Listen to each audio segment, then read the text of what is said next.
कभी कभी ऐसा लगता है ना कि अब बस और नहीं।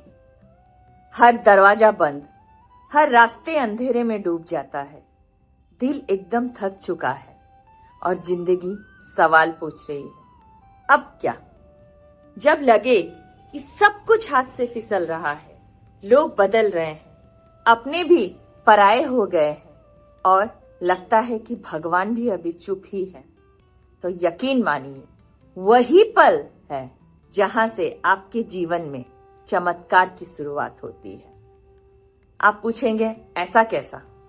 तो सुनिए, हम अक्सर सोचते हैं कि जब सब ठीक हो जाएगा तब भगवान पास होंगे, लेकिन क्या ये सच है?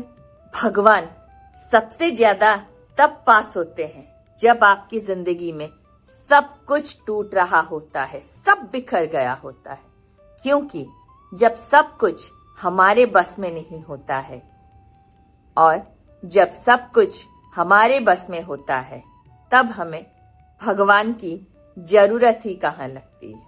भगवान कृष्ण कहते हैं, जिस दिन तुम पूरी तरह से हार जाओगे, उसी दिन मुझे पूरी तरह याद करोगे। क्योंकि इंसान मतलबी है ना।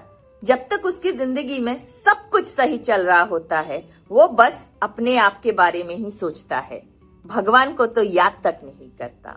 ऐसे बहुत कम लोग हैं जो अपने जिंदगी के हर सुख दुख में भगवान को याद करते हैं। और वही दिन आपके जीवन का टर्निंग पॉइंट बन जाता है, जिस दिन आप भगवान को याद करते हैं। जब अर्जुन युद्ध भूमि में खड़ा था, उसके सामने अपने ही लोग थे, उसके हाथ कांप रहे थे, उसका मन टूट रहा था। उसने भी यही कहा था कि हे माधव, मुझसे ना हो पाएगा ये। और तभी कृष्ण ने गीता का ज्ञान सुनाया। ध्यान दीजिएगा, गीता तब नहीं बोली गई जब अर्जुन मजबूत था। गीता तब बोली गई जब अर्जुन टूट चुका था। और इसीलिए मैं हमेशा कहती हूँ, जब भी आपके जिंदगी में कोई भी तकलीफ हो, कोई भी कॉम्प्लिकेशन हो, कोई भी कंफ्यूजन हो, अंधेरा छा रहा हो, आपके जिंदगी का कोई रास्ता नहीं मिल रहा हो, श्रीमद् भगवद गीता उठाइए, कोई भी पन्ना खोलिए और उसी श्लोक को पढ़िए जो सबसे ऊपर में है। वही श्लोक का मतलब आपकी जिंदगी का सलूशन होगा।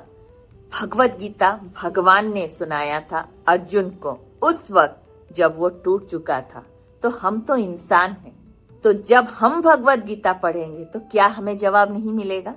अवश्य मिलेगा। अगर आज आप रो रहे हैं, अगर आज आप चुप हैं और अगर आज आप किसी से कुछ नहीं कह पा रहे हैं, तो समझ लीजिए भगवान आपसे बात करने के लिए तैयार हो चुके हैं। कभी कभी भगवान हमसे सब कुछ छीन लेते हैं ताकि हम उन्हें पकड़ सके। कभी कभी वो हमें अकेला कर देते हैं, सबसे दूर ले जाते हैं ताकि हम उन्हें चुन सके, उन्हें सुन सके। और कभी कभी वो हमें तोड़ देते हैं ताकि हम अपनी जिंदगी को नए तरीके से शुरू कर सकें। याद रखिए, बीज भी तो मिट्टी में दबकर ही पेड़ बनता है। अगर आज आप दबे हुए महसूस कर रहे हैं तो समझिए नष्ट नहीं हो रहे, आप तैयार हो रहे हैं। राधा रानी जब विरह में थी तो दुनिया को लगा कृष्ण चले गए, लेकिन राधा रानी जानती थी कृष्ण कभी दूर नहीं गए, वो तो भीतर बस गए हैं। अगर आज आपको लगता है भगवान ने आपको छोड़ दिया है, तो एक बात अवश्य याद रखिए, भगवान कभी भी किसी को नहीं छोड़ते हैं, और खास करके उसको जिसने उनकी शरण ले ली है। वो बस आपकी परीक्षा लेते हैं, और परीक्षा हमेशा उन्हें दी जाती है जिन्हें वो सबसे ज्यादा प्यार करते हैं, क्योंकि उन्हें वो मजबूत बनाते हैं अपने परीक्षाओं के जरिए। अगर आज आपको लग रहा है कि सब खत्म हो चुका है, तो ये अंत नहीं है, ये तो उस कहानी की शुरुआत है जिसे लोग एक दिन प्रेरणा कहेंगे। तो बस एक काम करिए, आज हार मत मानिए, आज शिकायत मत करिए, आज बस इतना कह दीजिए कि हे भगवान, मुझसे नहीं हो पा रहा, अब तू संभाल ले। और यकीन मानिए, जिस दिन आपने ये एक लाइन पूरे भरोसे के साथ भगवान को कह दिया ना कि कि मुझसे नहीं हो पा रहा, तू संभाल ले, और सब कुछ उन्हीं पे छोड़ दिया, तो उसी दिन भगवान आपके जीवन की डोर को इतना कसकर पकड़ेंगे कि आपको लगेगा कि ये क्या हो रहा है मेरे साथ, इतने चमत्कार कैसे हो रहे हैं मेरे साथ। तो बस सब खत्म नहीं हो रहा है, भगवान कुछ नया लिख रहे हैं, हर पल, हर दिन, हर moment. Stay with God, be with God, have faith on God. तब लगेगा आपको कि नहीं, कुछ भी तो खत्म नहीं हुआ, ये तो सब नया हो रहा है। Hare Krishna, Radhe Radhe, stay blessed.